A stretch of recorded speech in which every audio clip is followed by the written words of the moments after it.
Evo prekrasan pogled na kanjon i na Tulove grede gore.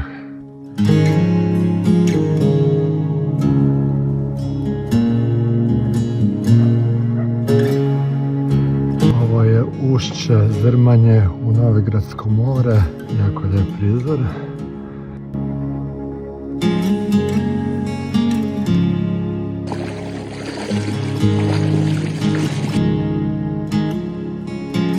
Ovako kreću jesenske boje. Jel znate li tu bolje lijevo ili desno? Čekaj, pomozi mi malo.